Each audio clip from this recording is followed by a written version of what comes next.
Welcome back to the next episode of the Sleeveless Underground podcast. I know it's been a little while since we uploaded, but in case you forgot, it's your boy Street Samurai here with my good buddy. How's it go, Sue? And today we got another special episode. We're continuing our series on interviewing the big teams in the Union Arena space, and it's going to be a great one today. We've got Team Veritas and their leader Goshin here with us today. Goshin, I'm so happy to have you here. Thank you so much for giving us this time with you. How are you doing today? Hey, I'm doing good, man. Thank you for having me. This is really exciting. Yeah. We're all very stoked for this one. Veritas is relatively new, and everybody kind of learned who you were very, very quickly.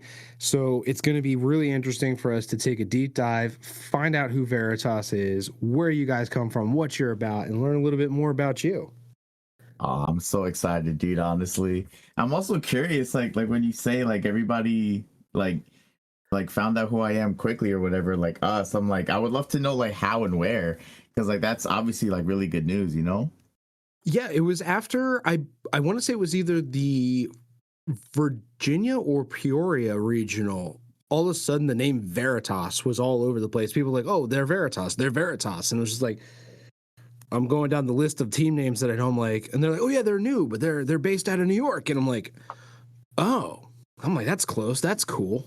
Yeah, that's so awesome. Yo, I love that. That's so cool. That makes me really happy. Easily a dozen people, maybe like the day after the regionals, had Veritas, that was a topic of conversation. So it was really, really neat to just learn of a new team that formed and just picked up. I guess you guys built up a good rep out there.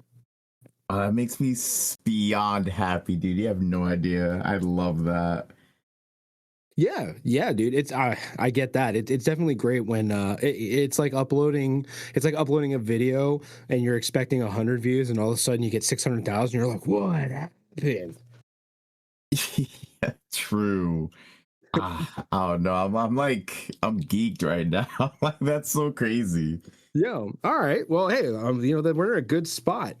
Before we really dive into Veritas, though, I really kind of want to talk about you a little bit. You're the leader of the team. Are you like the founder, or do you have like a co-founder? Like, how did that happen? So, it's kind of weird. So I have had leadership experience pretty much all my life with work, with martial arts and stuff, and I basically created and built the Union Arena community at the card shop that I go to. I initially wanted to play because I saw that Bleach had like a trading card game, and I was like, yo, this sounds so cool. I love Bleach. So I started calling stores all over the place. I was like, yo, do you guys have boxes? Do you guys have packs? I just wanted to buy cards. Because for a long time, for the last several years, all I would do is go to work, go home, right? And I would talk with a lot of my really close friends, my brother, and I realized that I needed something more, right? Like I needed to do something different, because all I would do is literally go to work from 11 to 8, come home, play video games, repeat. Spend time with my friends every now and then, but that was it. So I was like, you know what? I want to be more social again. I want to break out of this like hermit lifestyle that I've kind of built for myself. I want to go back to socializing and meeting people. What's something that is a hobby that's also like, promotes a lot of interaction? And I was thinking like, all right, I used to play Yu-Gi-Oh! I used to play Vanguard. Why don't I just try a trading card game again? And that's around the same time that I discovered Union Arena when it was coming out to the US, and I was like, wait, this is perfect. Like I would love to play this. And that's sort of where that started with Union Arena, at least. And I would ask and beg the LGS that I go to, like, yo, can y'all push it? Can you guys promote it? Like, I started playing One Piece in the middle or at the beginning of me trying to build a Union Arena community. me and one other guy at our local, we would play Union Arena, but nobody else was playing it because it was still brand new. People didn't like the IPs that were coming out or whatever. So finally, after One Piece, I guess OP 10, OP 9, OP 10 around there. That's when I was finally able to convert some of the One Piece players to playing Union Arena. And that's how I kind of started to build my own community at my LGS, and slowly, I became the community manager where the store would literally have me or let me or push me to like promote the game. I would build the community. I would like meet people, talk about the game, teach them the game. I would build like every single deck possible so I could have options for somebody to like play the game and get into it and stuff like that, because I just really enjoy the game. And that's, if I'm really thinking back, that's kind of the start of it all, because for a while I basically built the community in my area, and I started going to another local shop, and that's where I met a lot of other like really amazing people, really amazing players, and I just started to grow my own network. And I was like, yo, like, this is really cool. Like everywhere I go, people want to, like, they actually like want to spend time with me, like they want to hang out, like they invite me to go back to the store, like, oh, when are you gonna come back, like you're mad cool.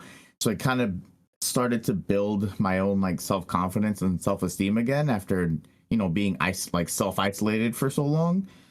And that's kind of how it all started. And then right before the Virginia regionals, maybe not right before, but around February, I was really thinking about it because I saw a couple other people with like teams. I saw D3, I saw HQ, and I was like, you know what?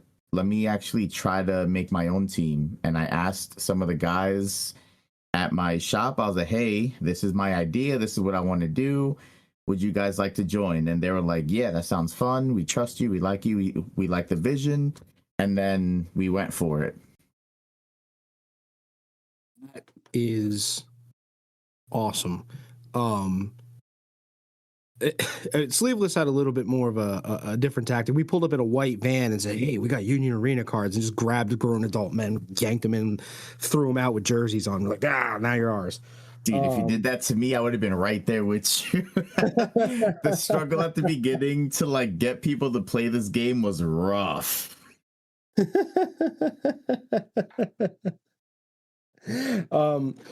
Yeah, no, it was definitely tough. And it's a really, just kind of, I guess, metaphorically rags to riches, right? You went from just kind of discovering it to leading this like awesome team. Yeah, it's very surreal, to be honest. And it kind of went hand in hand with how you got into Union Arena, which is, really, really cool. I'm just kind of wondering though, like, you're the leader, you kind of founded it. Like, what does that mean to you personally? On like what does being the leader of Team Veritas mean to you? It means a lot, and it's also tied into like a lot of things, right? So it means there's a lot of layers to it, right? Like I have a very large vision and large expectation that comes with the team and like what I'm trying to create, because I want it to be more than just a team of people from their locals with a team name and it's all fun and games, right? Like I want to represent multiple card games. I want to help pioneer a new wave and a new like lifestyle, I guess, a new something, whatever the word may be, where more and more people are making teams, and then eventually we make like an esports for trading card games. Like I'm thinking very big. I'm thinking, Veritas could represent, Union Arena, One Piece, Riftbound, the new Naruto game coming out that a lot of us are excited for. As many card games as possible, realistically, where we just continue to build a healthy community. And that's also what it means to me, right? The initial reason I chose the name Veritas, unironically, is because one of my favorite manga of all time is called Veritas. Oh. And I also really like what the word stands for, right? Integrity, Mhm. honor, respect, truth. And those are all key things that I value within myself, right? Like I always do my best to lead with my best foot forward. I don't lead with malice or ill intent, with venom. Like I always want what's best for everyone around me, and I want everybody to win. Like when I eat, everybody eats, right?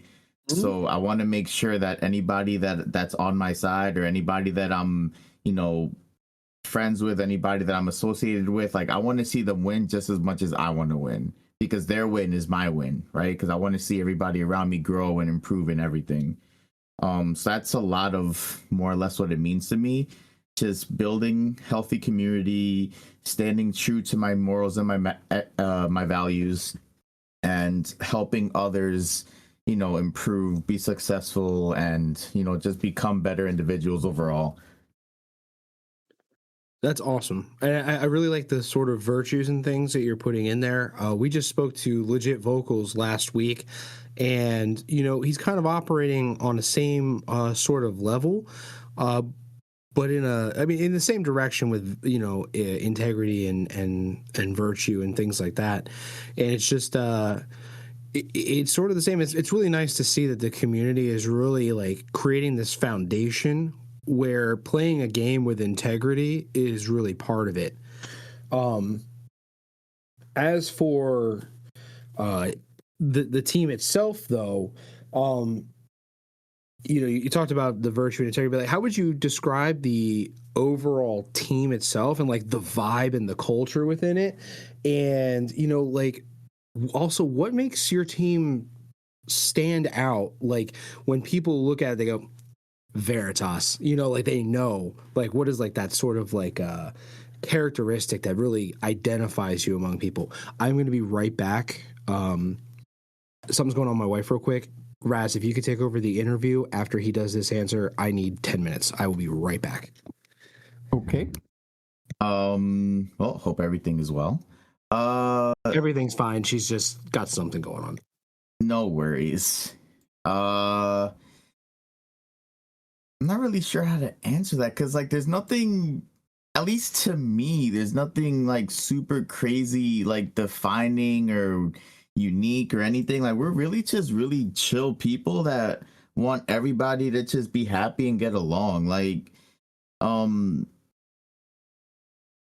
everywhere we go, at like almost anywhere that anybody on my team has gone, they've always like been very welcoming. They've always been very like, you know, for the people, like myself included, like especially.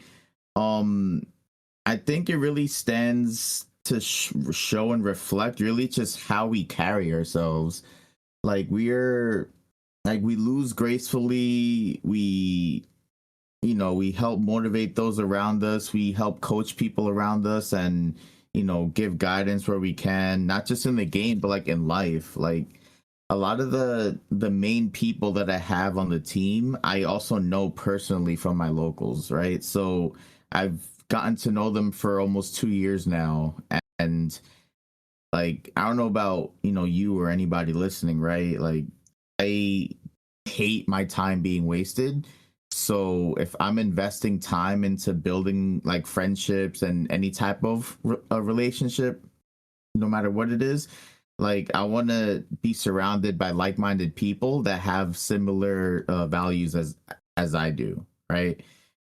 I want to surround myself with people that are like-minded, that want the same things, that have the same viewpoints. Not necessarily like a echo chamber or anything like that, but you know, if you're surrounded by people that also want to see you win and vice versa, like people that want to see other people win, everybody's going to become better and more successful. um it sounds like so childish, right? But like we're very kind, we're very welcoming, we're not like judgmental or anything. We don't crash out in public and stuff. Not saying that people do, but you know, everybody has that one person at their local that like loses it, right? Like we don't do stuff like that. um I love these questions because really making me think and like process, because I never really gave it detailed thought like that to a degree. Um, like I've had a lot of people say that they've never had anything negative to say about me or like anybody on my team or anything, which is obviously a huge boost in like confidence, a huge boost in like rep, right? Like that's amazing. Like renown, right? Like a video game, like I don't know, it's really cool to be a group of people that everybody like accepts for who we are, and vice versa. Like we don't care, you know, what quirks you have. We don't care about anything weird. Like I don't really know how to answer that. Like I feel like we don't do anything special outside of just genuinely be ourselves and be super chill and welcoming, and it it's appreciated, I guess. Like there's a lot of people from a lot of different communities that I've met, and they're like, "Oh yeah, like we love hanging out with you guys. We love seeing you guys. You know, we look forward to the next time that you have an event or something." And like that makes me really happy that we give people that sense of comfort and like welcome, you know? Yeah.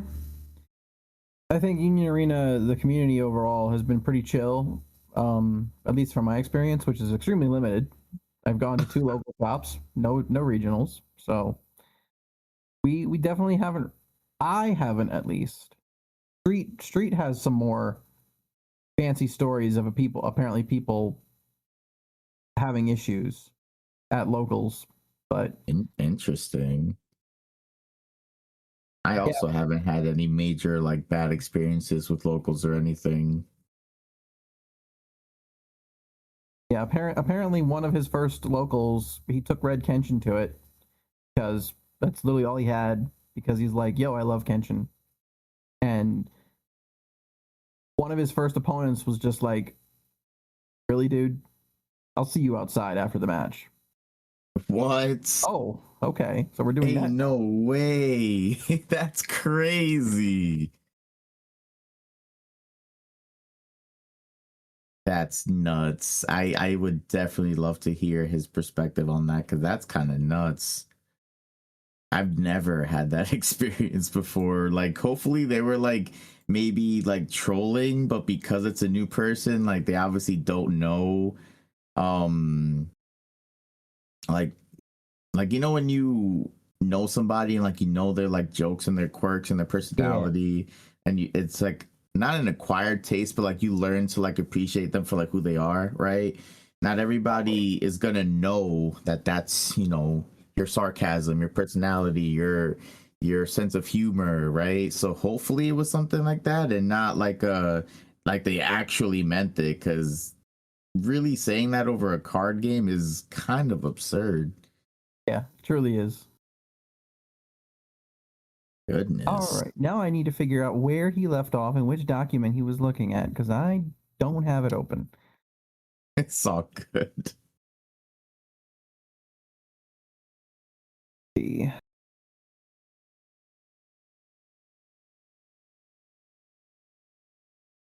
Well, I'm just going to jump into a new section, and Street can figure out where he left off when he gets back. So I'm just going to jump into the competition and regional section that we've got here. Okay. So, what has been your team's biggest competitive achievement so far? Huh. So our biggest competitive achievement as a team is that the very first regional that we ever went to as a team, which was the Virginia regional, Maddie actually got her top 16. She got her invite. And that was pretty crazy because she was jokingly saying it for like a month and a half, like, oh watch, I'm gonna get top 16, don't worry, I'm gonna get my Nats invite and blah blah. And you know, we all say that like jokingly, right? Like no, I'm gonna get it, no, I'm gonna get it, but she like actually did that, which was super cool. And two other of my teammates also made it. So at Virginia, it was Maddie and Weeb Spirit that both got top 16, which is phenomenal. And then at Peoria, Something Fresh got top 16. So now we have three Nats invites or invitees on our team currently, which is super super cool. And that's another thing that I also wanted to do. Like, this is the first card game I've ever taken like this serious. Because even like when I played Vanguard, it was really just with some of my friends, and we like liked the show, wanted to play the card game, nothing super serious. Yu-Gi-Oh, I took a little more serious because I would play at like stores, I would play after school.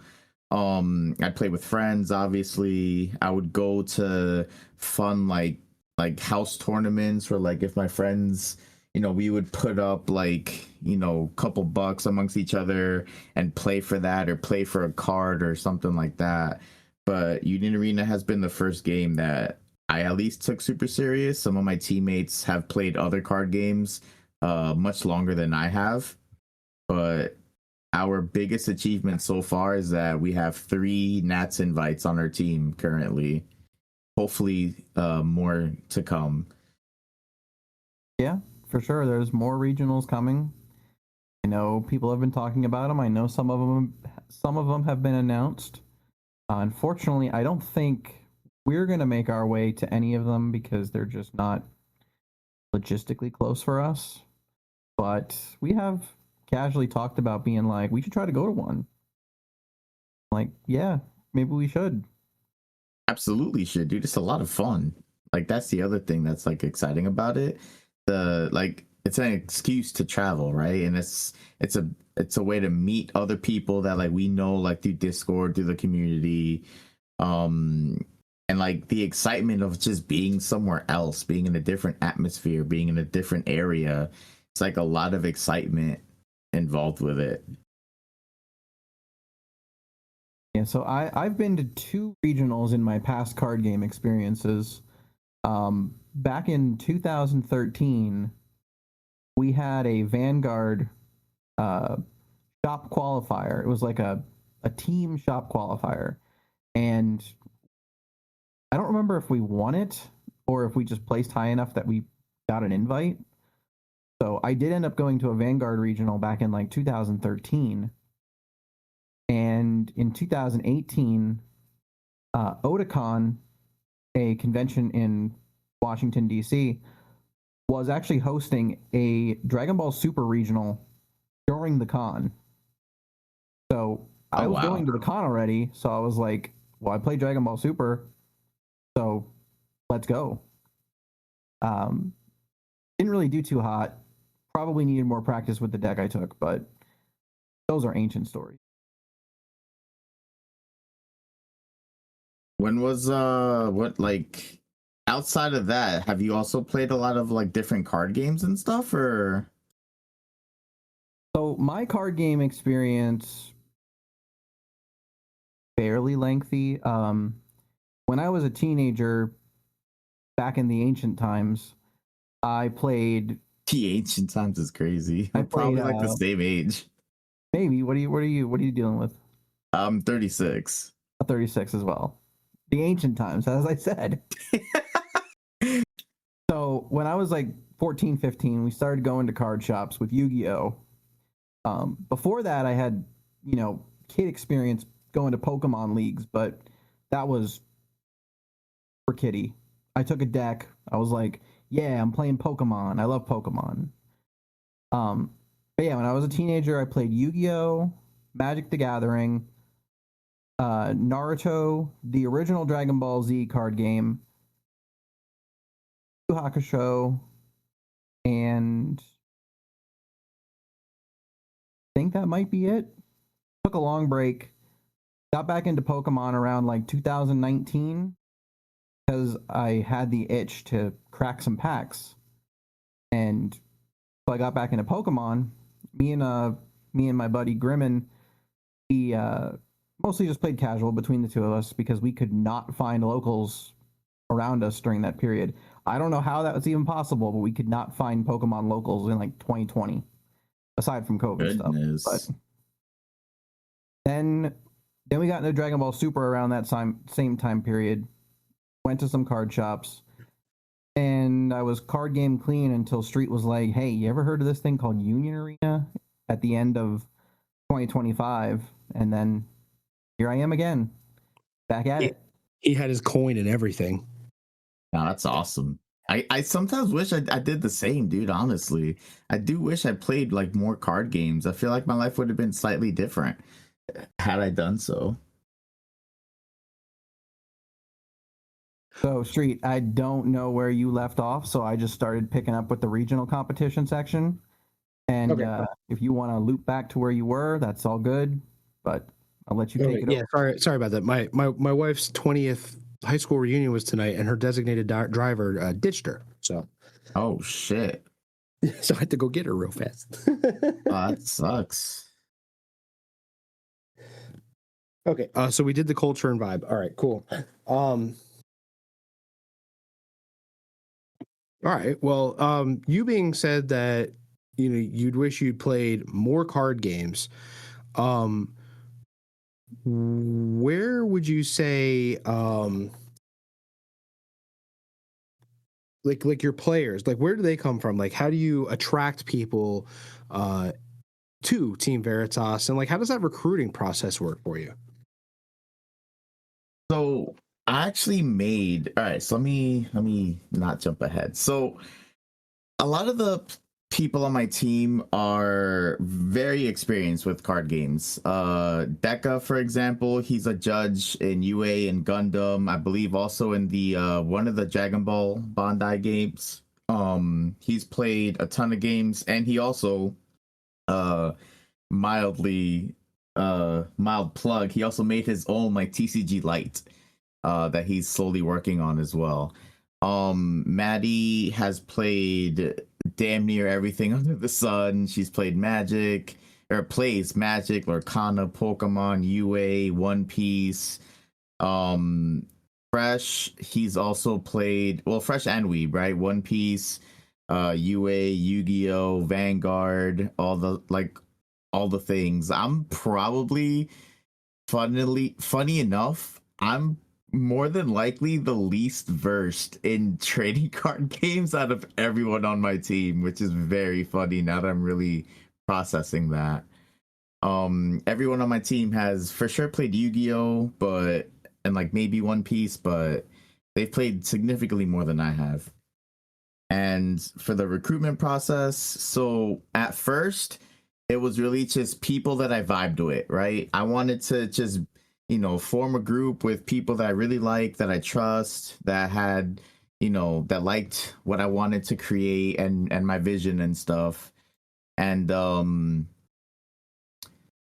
I initially just recruited mostly people from my locals, and I recruited a couple people, at this point 3 total now, from like different states, right? Because like I said, I have a very big vision that I'm sure we'll discuss later, of like Veritas and like what I want to do with the team and all of that. Currently what the recruitment process is looking like is I made a document for like a recruitment guide. It's like a 10-part thing where we want to recruit people that obviously are very like-minded, that aren't going to be a PR issue, so on and so forth, right? So there's a trial period first and foremost, where if anybody does end up joining, they're on a trial period for a couple weeks, so we kind of gauge and see if it is a good fit, if it's a vibe, if they're community driven, if they're consistent, right? Because we have different like divisions or factions within the team. We have like a highly competitive side, and then the casual side. And I'm trying to kind of capitalize on both, where some of us are very like comp heavy. We want to travel to the different regionals whenever possible, right? Given life and finances and the economy. But I'm also trying to focus on building like a genuinely healthy, large community for Union Arena and other card games. So I'm literally trying to do everything at once. And the people that I recruited thus far are people that I genuinely feel, when push comes to shove, like they understand that like there is a vision and we have to stay aligned to that vision, but we could also dabble in like, other areas and other things. Um, so there is like the trial membership, then there's like like specific like interview questions that we ask and stuff like that. Being coachable is absolutely one of the main things. Like, yes, card games have a luck factor. Union Arena probably has the biggest luck factor out of a lot of card games.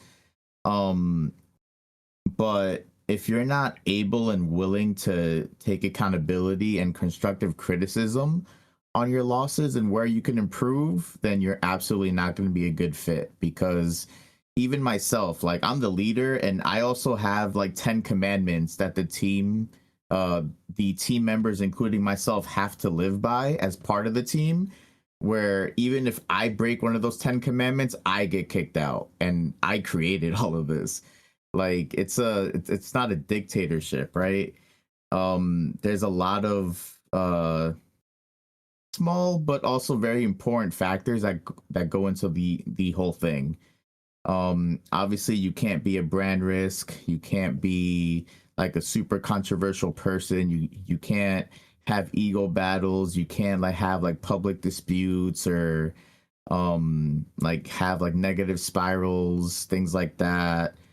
um can't have like a crazy ego. Like, yes, there's moments where you're gonna have an ego where if you're undefeated in like 5 locals, obviously that you're gonna be super hyped, like, yo, I'm untouchable, this is great. And then something is gonna happen where you lose, and you can't be super down on yourself. You can't be a Debbie Downer. We have to take accountability and improve from there, right? I want to make sure that we have like low drama, consistent improvement, a lot of like general things you would kind of find in a business, so to speak, is kind of what I'm looking for as well when it comes to the recruitment side. But you have to be a people person, and you have to, be willing to improve. Even if you don't want to be highly competitive, I want you to be coachable, and I want you to want to be there, right? I'm not forcing anybody to be part of the team. It's very welcoming, like I said previously. And if you feel like it's not a good fit, then we have that conversation, and it is what it is. I'm not going to have hard feelings. I'm not going to, I'm not going to like shun you out of the community or anything. Like, it is what it is. Like, we're all adults. Oh my gosh, what is going on here? There's actually a couple people on my radar that I would love to invite to the team. There's actually a very our first like major recruitment is actually coming up soon. They don't know it yet, but I know they've asked to be part of the team previously, and we discussed it recently, and a lot of us, or pretty much all of us, are like unanimously agree that they would be a good fit. So I'm really excited to kind of surprise them with the invite soon, and to like add them to the squad. That's really cool. And you kind of mentioned like having certain levels of integrity and being able to handle criticism and not being a PR nightmare. How do you handle like disagreements or roster changes? Like maybe somebody wants to leave the team. We'll say someone wants to leave the team and go to another team. Like, how do you deal with a situation like that? I mean, I haven't had to deal with that yet, thankfully, but I'm sure, in the future it might. Realistically, dude, I honestly try to treat it like a job, right? Like, I'm looking at this as like I'm like the manager of the business. I'm like the founder of the business, and then I have core people on my team that are my managers, and then people under them, and all of that, right?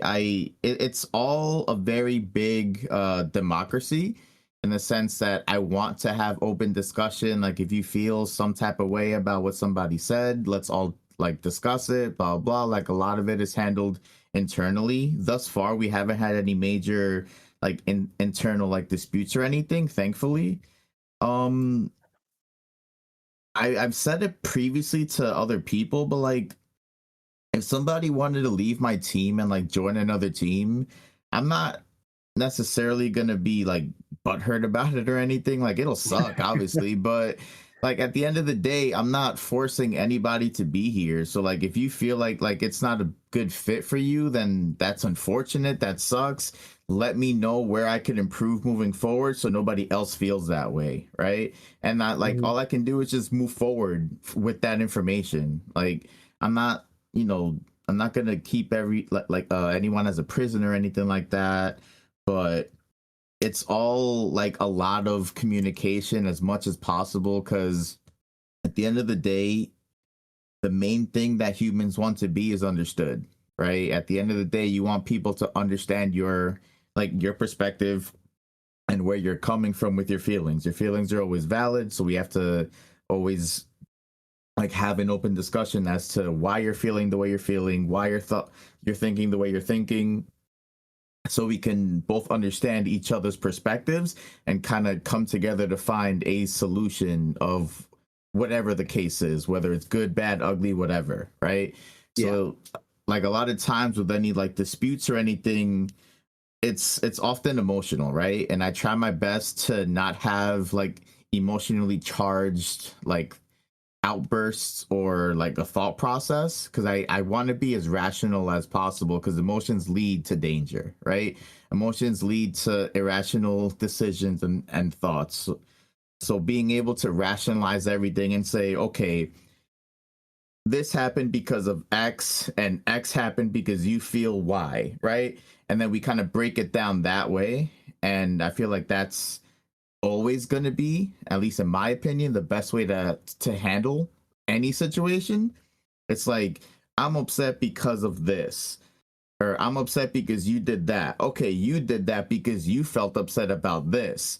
So it's really just slowly breaking down the layers and understanding what the root cause of that feeling is, and then understanding why you reacted the way you did or why you took that action, because there's always a reason. Nobody just inherently like makes a bad decision or does something without like a reason behind it, right? So understanding the root cause and tackling the root cause versus putting a band-aid on it is how I do my best to handle everything, right? So I always want to understand where somebody is coming from, what triggered this thought process, when it started, what, like who did something that made you feel, uncomfortable or upset or whatever, because understand like knowledge is power, right? So understanding as much of a situation as possible will help you make the best decision for that like situation, interaction, whatever. What you just described is like an incredibly difficult concept for most people, right? Because most people are just ego driven. Um, Yeah. and they don't really break things down or stand in another person's shoes. And what you just described is an incredibly difficult thing for people to do. Would you say that that's the hardest part of running a team? Or if not, like what do you think is the hardest part about being a team leader?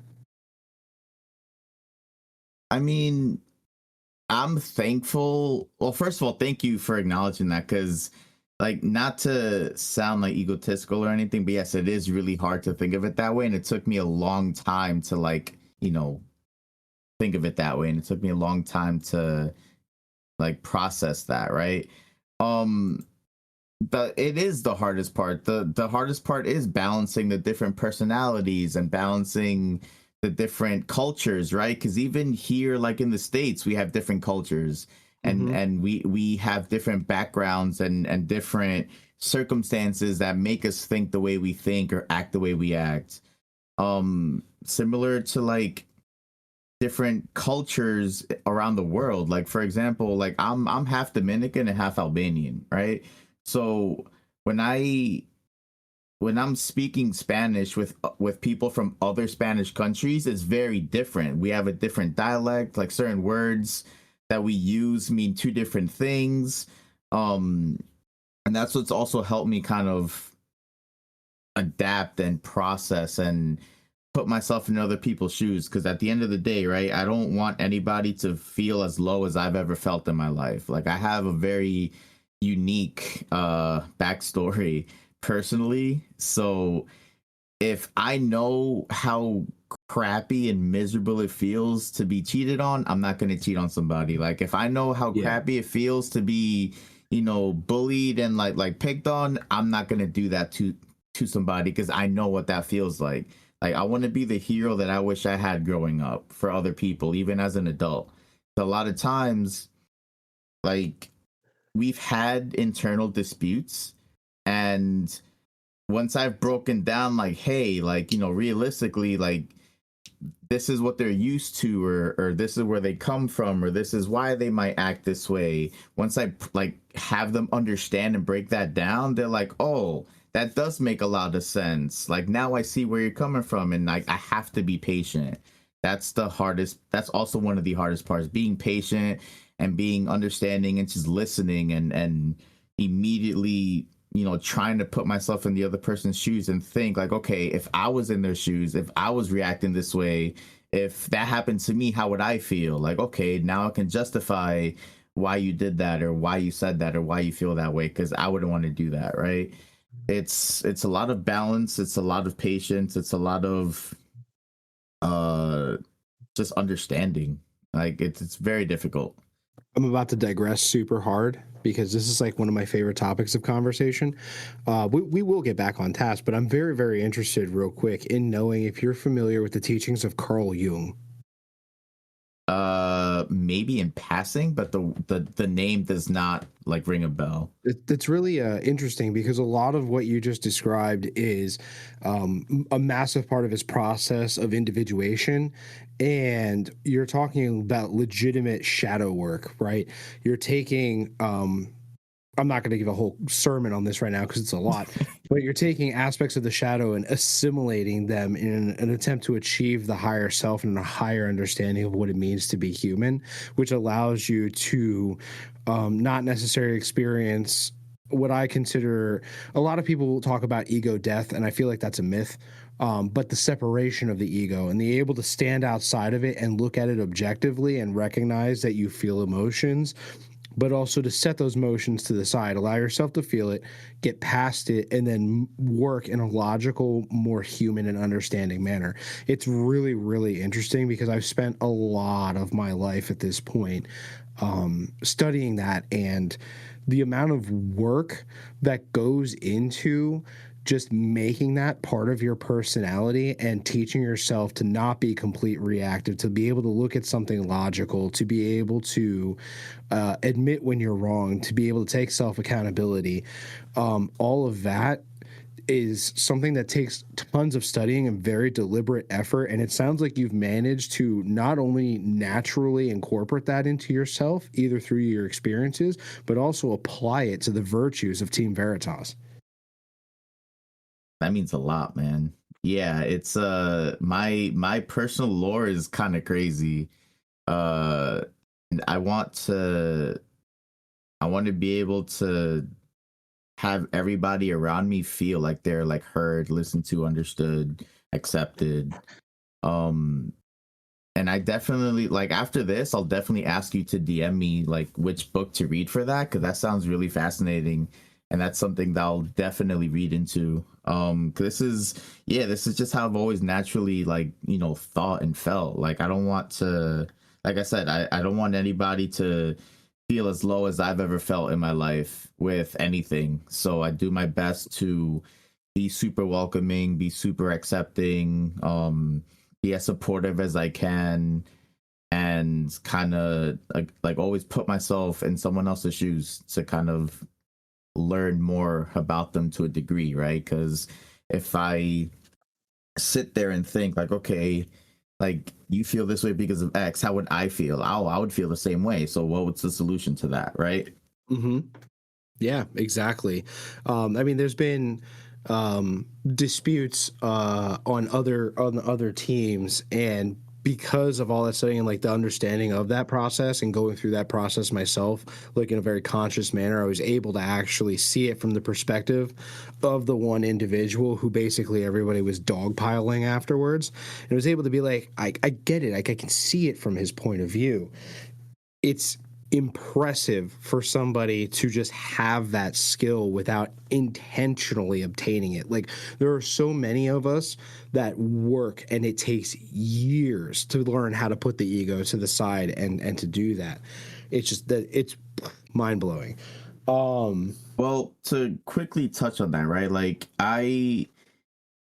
it was intentional for a long time until it wasn't. And I say that because when I was in high school, so like I didn't have a very like healthy like teenage like living situation, lifestyle, all of that. And I basically, like, because of all of my insecurities, because of the things I was dealing with at home, because of the things I was dealing with at school, because of like gang related stuff where I grew up and everything, um I wasn't the same person I am now. Like, I was Mhm. very arrogant, I was very cocky, I was very conceited. I was like fake cocky, conceited, and all that, right? Because Oh yeah. like any small victory that I had, I amplified it because that was my only win that I felt I had in life, right? So Yeah. like I remember if I was playing Halo 2 with my friend and I would be 10-0, I'd be like, yo, I'm unstoppable, blah blah blah, like I'm amazing, I'm a god. And then he'd kill me and he'd be like, don't ever say that, like you're not untouchable, nobody is. And I'm like, damn, he humbled me. And like as a small like childish example like that, right? Like I learned quickly because I almost lost a lot of my really really close friends because I was acting that way. um and they had like a mini, like not like an intervention, but they all like individually basically like sat down with me and told me like, yo, like if you keep doing that, like we're not going to want to spend time with you because you're not understand, like we understand that you're coming from a good place, but the way that you're acting isn't, and blah blah blah. And I that was like my turning point, during high school, where, or a little after high school, I would say, where like my really really close friends, my brother, they really told me individually like, yo, like you can't act like that because we're not going to want to spend time with you, and you, like, we want to spend time with you, but you acting this way and blah blah, like doesn't make it appealing for us, and all that. So I appreciate that I also had a very close circle of friends, that we're always very like direct with each other, we're always very like unfiltered with each other. We like we tell each other what we have to hear, and we don't sugarcoat anything, right? Because at the end of the day, you are a product of your environment, and like they say, right? Show me your friends, and I'll know exactly who you are, right? Yep. So I'm very thankful that, throughout my whole life, I've had a lot of, I've acknowledged that I've had a lot of like really good mentors throughout my years, and like different phases of my life. There's like a core like mentor like character that helped mold me to the person that I am today in a lot of different chapters in my life. And that's also why I think the way I think, because I did acknowledge that, hey, this person isn't talking shit to me, this person isn't trying to tear me down, this person is being very direct and objective with me. I should probably listen, because time is the one asset we never get back. And the fact that they're taking the time to care enough to take me to the side, talk to me, try to give me advice, try to guide me in the right direction, I should listen to that, because you don't do that for just anybody, right? So I'm thankful that I was smart enough to acknowledge all of those things growing up, and that's also what's helped me kind of have this mindset. Hey, that's amazing. And legitimately, I can talk about this with for hours with you. It's honestly my absolute favorite topic of conversation. But I am wondering that, we have these like this like value system that you have there, and this sort of individualized higher self sort of perspective, especially when it comes to adding to people to your team.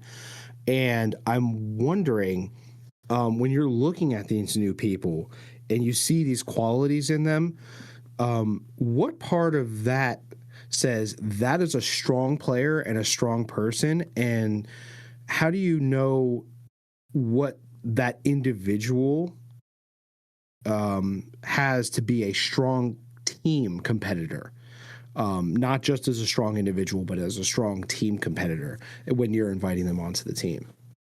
When you say team competitor, can you elaborate so I could properly answer your question? So, like somebody who, like you said, like when you gave your example when you were playing Halo and they went 10-0, and you're like, I'm unstoppable, and then your friend would kill you, right? Yeah. When you're on the team, like it's not necessarily just about you and your performance, right? Your team's performance overall is just as important as the individual. So Yes. when you're looking at these people, what do you think separates a single individual and makes them a strong team member? So, I love this. So realistically, right? I did touch on it a little earlier, but the number one thing to me, so to add a little background to the to the question, right? Or like to me, I've also been in management for like almost 10 years now. So I also got like a little bit of a cheat code because I've taken management classes. I studied behavioral psychology and like body language and stuff. I've been leading teams for a very long time, and I've had to deal with a lot of different personalities. I've had to lead people that were double my age that hated the fact that I was their manager. So that I had a lot of crash courses when it comes to dealing with individuals, and dealing with different personalities and stuff. Uh, there's really just core non-negotiable values that I hold myself that I want those on my team to have, right? I want there to be integrity first because I don't want anybody cheating. I don't want anybody like having like collusion or anything crazy, like exploits on rules, like nothing crazy. Like I want us to be very honest and very true. I want us to respect anything that anywhere, anyone, or in anything, right? So judges, opponents, teammates, other shops that we go to, like we have to carry ourselves with, proper grace, right? Like treat others like you want to be treated, essentially, right? I like they have to have a core growth mindset, right? So uh if you lose, we analyze why you lost and we kind of figure out like what could have been better, what could have been like the better line of play, or what was the mistake you made that cost you the game and stuff. And then like team over ego is also a big thing. Like yes, everybody has an ego. I also have an ego for in certain circumstances, absolutely, we all do. But not one individual is bigger than the brand and not one individual is bigger than the team, right? And that's another like core value that I want everybody to have when it comes to Veritas and obviously myself, right? um I just want good communication, because at the end of the day, you're not just a reflection of yourself, you're a reflection of, or rather the other way, you're not just a reflection of the team, you're a reflection of yourself. And I purposely word it that way because a lot of times people are like, oh, I don't care, I'm gonna do what I want, or oh, I don't care, like I am who I am. But they don't always process that they are a reflection of the team that they're part of. So oftentimes, like if one of our teammates gets into an issue, um it's not just that individual that's affected, it's the whole group that's affected, right? So it's really just understanding that our actions, big or small, always have consequences, and the way that we carry ourselves is a reflection of ourselves and a reflection of our surroundings. So I want to make sure that myself, like my teammates, anybody that I bring on to the team, um I want to make sure that they have those values and that understanding. Like I'm Spanish, right? So whenever I go visit family, like they're sharing food with everybody. Like I don't care who you are. You came to my house, you're eating. I don't care. Like that's just culture, right? That's just how they are. And that's like again, like that's like the same kind of thing that I think about. Like I'm I, as an individual, have to represent the brand that I'm trying to build, the business that I'm trying to build, the people that represent that brand, and me as a leader, I have to hold myself to a much higher standard. So I would want everybody around me to have that same mindset and hold themselves to that same standard because they're thus a reflection of me and a reflection of the brand.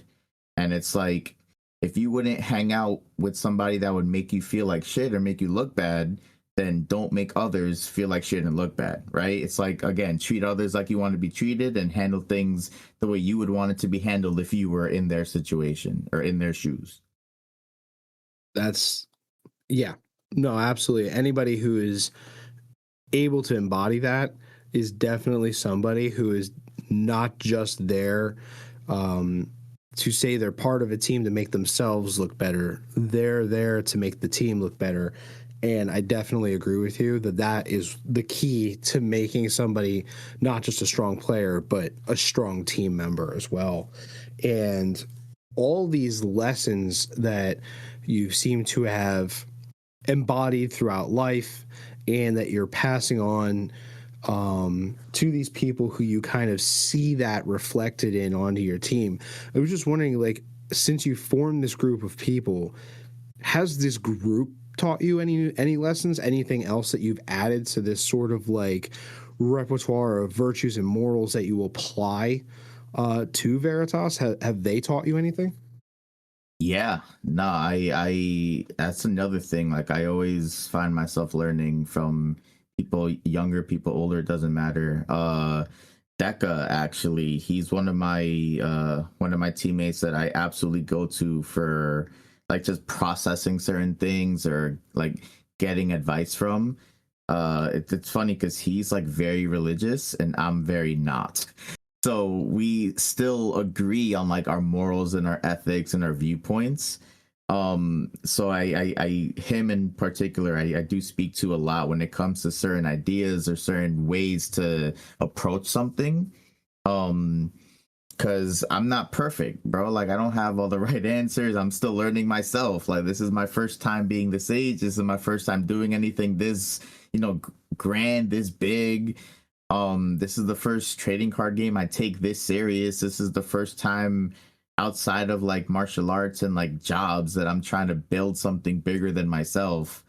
And I'm always trying to gather advice and I'm always trying to get perspectives to figure out the best possible decision and understanding like the cause and effect of every decision made. And that's thanks to a lot of the members of my team, not just Deca, but I know Fresh as well, Weeb, Nexus especially. It's mostly me, Nexus, and Deca that find ourselves because we know each other in person as well. So we often find ourselves in like critical thinking conversations, not just for anime, but like with life stuff. Like when I'm really stressed out about something at work and they notice it, they see it in my face, even though I try to hide it, and we like talk about it. And then, their advice helps me out and they help me see a difference in perspective, or like they make me like calm down or, see more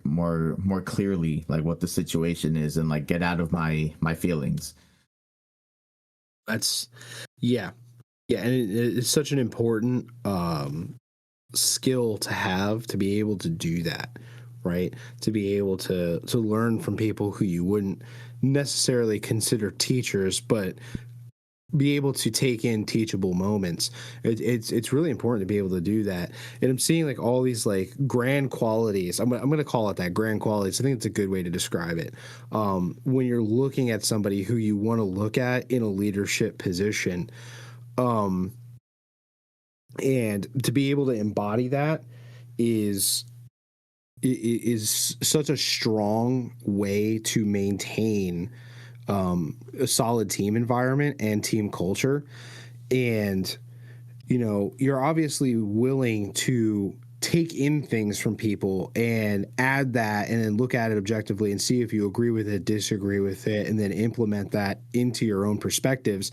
So I'm kind of wondering now, has there been like a player or maybe another team or team leader or somebody managing something within the UA space who has had the largest influence on you and helped you improve as a team leader?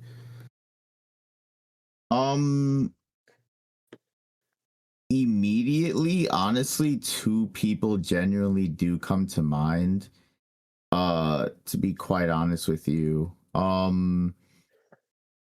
The first one realistically would definitely be he's also like a newer formed team as well, but my boy Jello Shots. Oh, I I know often Jello. He's cool. I like that guy. yeah, Jello's freaking awesome. He recently made his team, the LLC. Also a bunch of guys that I know personally, super super chill, never a dull moment, always very welcoming. I oftentimes find myself speaking to him uh about just a lot of things really, because we have similar like mindsets. We joke that we're like Naruto and Sasuke in the sense of like, at one point like they both want to be Hokage, but they took different routes to get there. That's sort of how him and I are. We're like we want the same things, but we have a different way of getting to that thing, right? So like we oftentimes like interchange ideas, and I've definitely gathered his advice because he's a very big people person, and he's also helped me kind of like look at things from a different perspective, or helps me word what I'm feeling, because that's one thing that I personally still struggle with, where I feel everything but I might not always be able to convey that through words properly where it makes sense. That's another reason why like Deca, for example, and Nexus have also helped me, where it's like, damn bro, like I feel like this, or like this is happening at work and blah blah, and I don't know how to like properly express what I want to say, and they'll like help me choose the right wording, and I'm like, wait, that's exactly what I'm thinking, this is amazing. So Jello is definitely there. And I know Proteum Joey has also been, super helpful and everything. He's definitely been somebody that's helping me be a better leader in terms of like the content space, and giving me a lot of advice on that front. Um, and I would be lying if I didn't say this, but uh HQ Noir was also initially like a really good influence, because he helped me become better at UA. Like at first, when I first met him and stuff, when we were like, not that we were not close now, but um he definitely helped me be a better player, and the way he like his thought process with things definitely helped out a lot. um Yeah, there, he's a good there's guy. He's a good guy. yeah, We're going to be interviewing him in the not distant future. yeah, he's like, I that's the thing, like I acknowledge a lot of people where like I learned something from everybody. Like I don't like even Seth, like the Nats champ from last year, like him and I are also pretty cool, and I've also like gotten advice from him. I've also gotten advice from Wobble. I've gotten advice from Terry. I've gotten advice from a lot of people, and I've gotten and I've just learned a lot from a lot of different people, because at the end of the day, I acknowledge that I'm not perfect, and I need to always adapt, and I need to always have like a broader mindset outside of just my narrow vision, you know? That's yeah. No, 100% agree across the board on that. Um and it's really cool, like all these different people who have had that influence. Usually when I ask that question, somebody definitely has like that one person that's almost like sensei, you know. But like you're really just looking at a broader picture, where it's like this one person doesn't know everything, but I listen to everyone, which is really, really cool. And that just builds on everything we've been talking about so far. And I'm wondering from there, and I keep saying that phrase a lot. I'm wondering because like you've got those wheels turning now. Um, you know, what do you like, what are your goals for your team? And at the end of this season before Nats, like what does success for your team during the season look like for you? Well, I mean, we're still new, right? Like we just officially formed around like February, March-ish. Where I'm still there's still some growing pains. I'm still trying to solidify a lot of things, but there's no how would I really answer that? Cuz like I already feel like I'm super successful already. Like anything is a win right now. Like I'm building a really fun, healthy community and a healthy Discord server with almost 200 people already. We have 3 people on our team that are Nats winner, that are Nats invites. Hopefully I'm next. It would be amazing because I have a personal like rivalry with Jello where him and I want to face each other at Nats finals. So I need to get my damn invite at some point so I can make that happen. Um I don't know, man. Like I'm honestly super thankful that I'm honestly very, very thankful that we have the success that we have currently, whether it's huge or minor, whatever. Like I'm surrounded by a lot of really cool people. Like we already have some massive accolades, some very big hitters on our team on the comm side, especially. Like I'm super thrilled by that. I know I definitely think big though. I've been yelled at multiple times by everyone that I need to slow down with like what I want to accomplish because like I said earlier, right? Like I want to pioneer a new wave of like craziness. Like Nexus actually laughed because or he made me laugh rather because he called me like the Gojo of like the TCG space because he was like, dude, as soon as you wanted to like do all these things, all of a sudden like we see more and more teams coming up, more and more leagues and blah blah, and I'm like, I love that. Like that's what I want. Like I want to have like my own league for like online play and stuff, and that's why one of the reasons I'm building the community. I want to eventually get to a point where we're sponsored and getting endorsements through our YouTube and our social media. Um, Maybe like a local shop or two can endorse us and sponsor us for some like giveaways and content and stuff like that. I want to genuinely build something bigger than myself where like after I pass, like my kids eventually when I have kids could also like take it over and like lead it.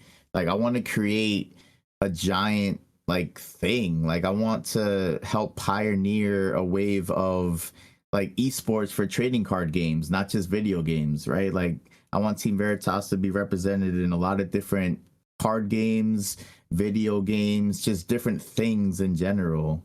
Um like my boy Tom, he plays football. He like does like paid football leagues and stuff like that. And he has like a Veritas shirt that he wears when he goes to play football. So when his team wins, he's like, yo, like another win for Veritas. And I'm like, yo, that's so cool. Like, that's awesome. I want to just continue to build uh, as much as possible, really. Like, I want to make this, I want to see how far this goes. Like, whether it's just the card game space or video games or freaking cars, I don't know, just anything. Like, I want to build, I want to continue to build a large community and within that community have a lot of different things and a lot of different avenues where the team can be represented with the morals and ethics that we like stand by on. And I want to like have more like team content. I want to have more competitions. I want to because I also like eventually want my own like card shop. I would love my own gym. I've been working in the fitness industry for like 14 years now, so like I've always wanted my own gym. uh I just want to create more and more community and more healthy spaces for people to like come together and like hang out, get along, have somewhere that they feel they belong. Because when I was younger, I didn't have that. So I want to build that for the younger generation, and I want to build that for myself. I could just see it now. You're at a card table and you're like, after we get these reps, and you point across the room, there's a bench. We're gonna get those reps. Yo, that would be awesome. We're gonna get brain sweat and your body sweat. Let's go. Oh man, that would be awesome. It would be hell for people like me, but it would funnily enough, one of the events I want to host is going to be like I'm actually creating like a hunter exam style like event where you have to do both physical activity and play the card game, and certain actions in the card game make your opponent do certain physical activities.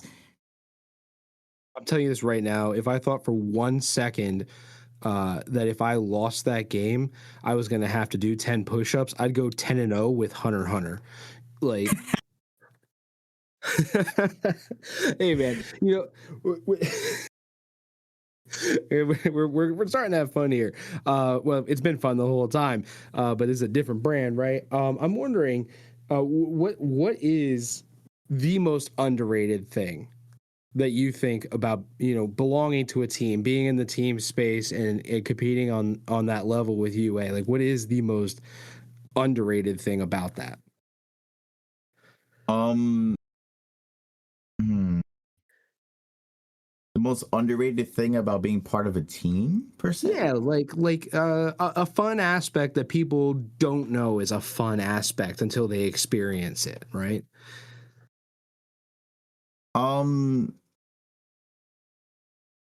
The bonds and the camaraderie of it all, right? Like I've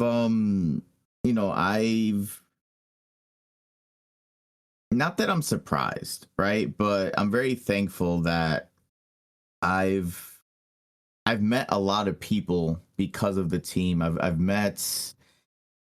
had a lot of fun and experiences because of the team.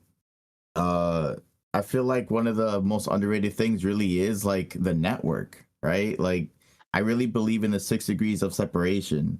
So it's like somebody that knows somebody that knows somebody that can get you to like someone you want to know or something that you want to do, right? So it's really like I feel like that's very underrated, like never fully knowing like how truly close you are to having that experience that you always wanted, or meeting that person you always wanted, or doing that thing you always wanted to do, or getting that thing you always wanted to get, right? Like it's really unique that you never know who somebody knows that can help you achieve like a goal or like a bucket list item that you never thought you would do by yourself, because you have someone part of the team that can make that happen. And like you're building bonds with people that you would have not built previously, right? So there's a lot of layers to it, realistically. All right, man. We're kind of coming to the end here, and I don't want to suck up too much more of your time, but I do have like a couple of cool down questions. You're into fitness. We really hit the hard workout. We're gonna cool down now. Got you. Just fun, just to put you on the spot. If your team had a motto, what would it be? A motto? Yeah. The let's see, the motto, unironically, actually, we do have a motto. Let me actually find it, because I wrote it to somebody because somebody asked me something similar. I think it was Joey, or somebody had asked me something similar. It's actually in our intro video on our YouTube, actually, if I'm not mistaken. So I can't be cheesy and use like my motto. Like that's not gonna work.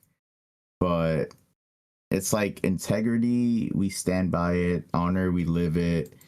I don't want to paraphrase 'cause I wrote it down so well and I was so proud of it, but I don't gotta find it. Well, while you're looking for that, we do have a question from the audience. They'd like to know, does Team Veritas look at the Eastern meta at all? And do you take any inspiration from that? Oh, 100%. A lot of us like the JP side of things and like the decks. Like I proxy a ton of JP decks that I know are like coming out or like just came out. Like the day that the Eminence and Shadow, for example, like was like the day that that card list came out, I already printed 4 of every single card because I like really wanted to play that set. And I play it with a lot of the people that I know here and online. And I know Weeb, actually, Weeb Spirit, he has his Weeb Cup where they do JP meta. And the next one is actually tomorrow morning, if I'm not mistaken, where we do that in the big Discord. Um, The main Union Arena Discord? yeah, he That's cool. yeah, so it's his second one. Oh, and I found the quote actually. But yeah, yeah, like I really like the JP side because it gets me excited for what's to come. Like the allure of Union Arena is that you obviously get to play with your, favorite anime characters and stuff, and seeing the stuff that's like potentially gonna come out to the US side or the Western side is really exciting. Like I've had 2 or 3 different two specific My Hero Academia decks proxied for over a year that like play for fun because I can't wait for them to come out here. Eminence and Shadow, I proxied. I had Slime proxied for a couple months before they even announced it. Like I already had it. The purple slime deck, the Rimuru Shion, I've had that proxied for a long time before the announcement came out. Yeah, we definitely taken like inspiration from it. We definitely play it because it also helps us be better players, right? Like if we know what's coming and we start play testing with like our meta, then we know how to like where it's gonna like potentially sit on the competitive side of things, and like we learn how to play against it, so when it does arrive we're not caught off guard. The Staples employees see you coming and they just hit an alarm. They're packing the machines full of paper. The manager's like, making quota this month, boys. Oh yeah, for sure. And to answer your previous question, so truth, we seek it, honor, we live it, integrity, we stand by it, and legacy, we leave it. Man, you better get that copywritten. Yeah, that's it. I got one more like really fun question for you, because it's like on the opposite end of the thinking train here. What's one card, deck, or player trend you think everyone's talking about too much? Red Kenshin, bro. Not as much anymore. Not as much anymore, obviously, but the thing is, right? I genuinely have like the top 3, like actual top 3, like 1, 2, and 3 favorite anime like of all time. Kenshin is my number 2 favorite anime of all time. Like actually, it has history with me, sentimental value with me.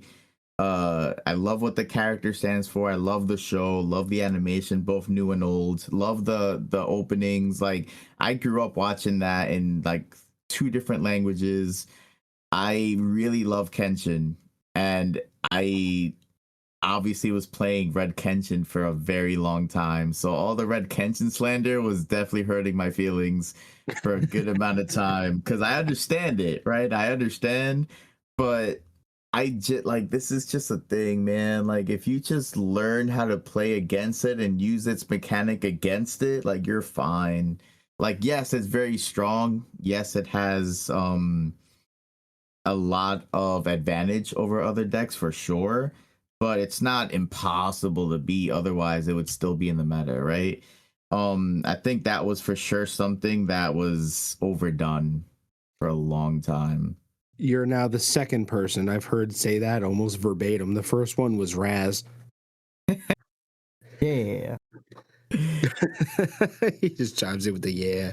Yeah, no, Rad's been saying that forever. He said like just like any other card game, you have to just learn how to beat it, suck it up and deal with it. More sets will Ex- come out. It has its time now, and its time will come to an end. Exactly. Like I find that a lot of times when people are complaining, it's because they don't want to adapt and they just want to take the easy way out. And that's not a shot at anybody. That's just genuinely like how I look at things. Like when I had to learn how to play the mirror against it, when I had to learn to just play against it in general with like other decks, like what I do personally and what a lot of us on the team do, we play everything because if you learn how to pilot the deck, you immediately learn how to kill the deck. So it's like, okay, I need to like I hate Yellow Ava with a passion. Um it is not fun to me, but I had to learn how to play it to the best of my ability and like learn the lines and everything. So when like play against it, I'm like, okay, I see your board, I see how many cards you have in hand, I see what you're trying to set up for.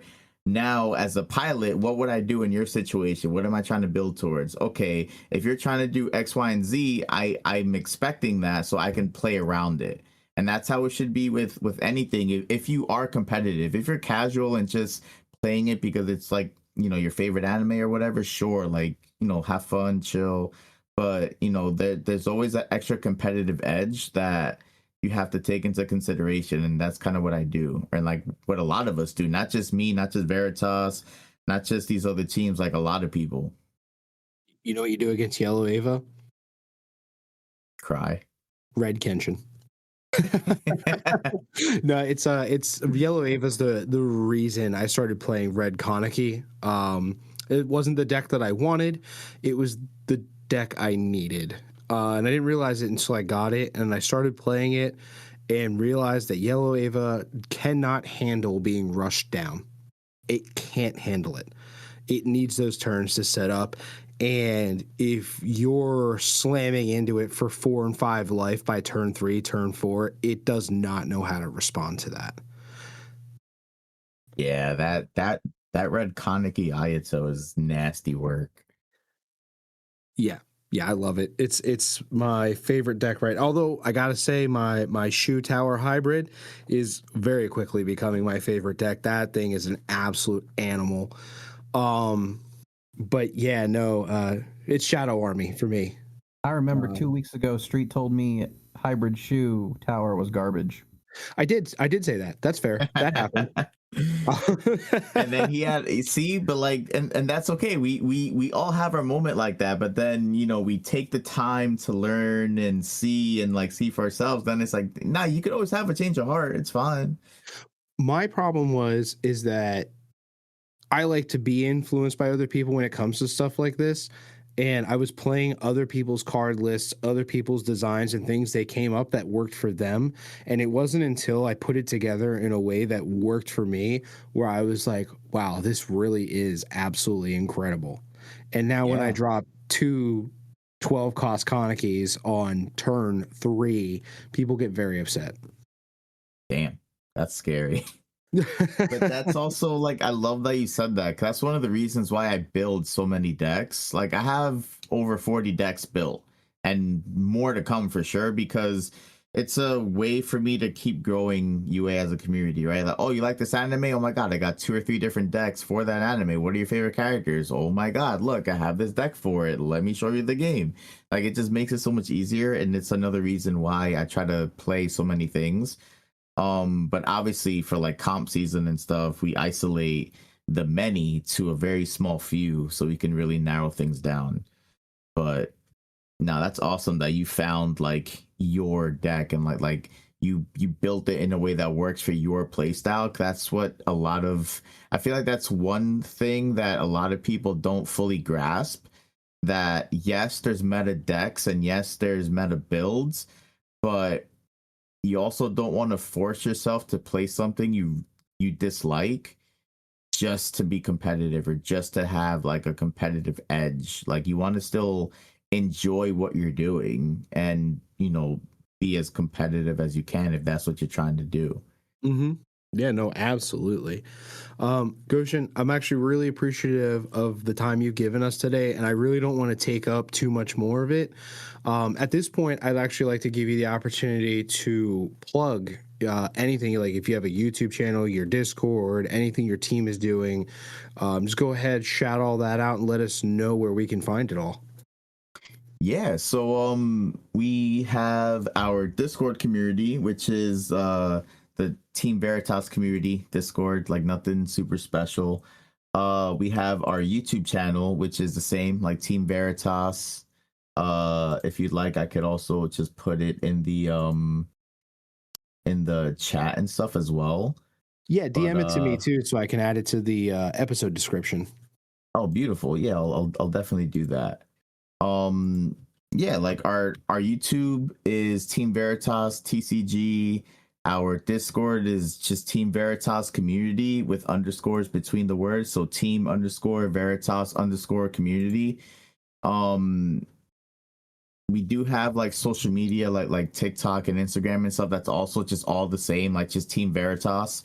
And we just have a lot coming, man. Like I'm putting together a lot of things on the back end. I'm trying to focus on a couple partnerships I'm trying to get together where we're gonna have a lot of fun interactive things coming. I'm putting together a whole website for the whole UA community. Like I'm putting together a lot of things. Real soon I want to be able to host events and tournaments in our server, whether they're like free or like paid entry for like product or something, like both realistically, like some unique stuff, unique tournaments like color battles and unique things like the hunter exam thing that I mentioned. I'm trying to really just do a lot of unique things just to have people have something else to do outside of just locals, online events, and regionals, right? Or like Nats, even though Nats is like once a year. Like I'm just trying to figure out and put together so many different things where we could all just keep interacting with each other. Very cool, man.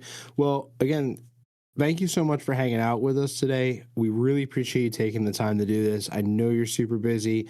You have this incredible, inspirational team to lead, and the things that you're doing with them, and all the stuff that you're setting up, and everything that you're working on, and stuff that you and I will be working on together in the future. Yes, sir. So, again, thank you so much for hanging out. But everybody listening to this, if this is stuff that you like and more things that you want to hear, we have several more team leaders we're going to be hanging out with and chatting with. So go ahead and subscribe to us. Leave a comment, leave a review. It helps. It helps push us to other people who may be interested in hearing those topics. Again, I am Street Samurai hanging out here with Raz's Gosu. And today we featured the leader Goshin of Team Veritas. We're having a great day and a great evening, and we're going to keep that going. Thank you so much, everybody, and have a great night.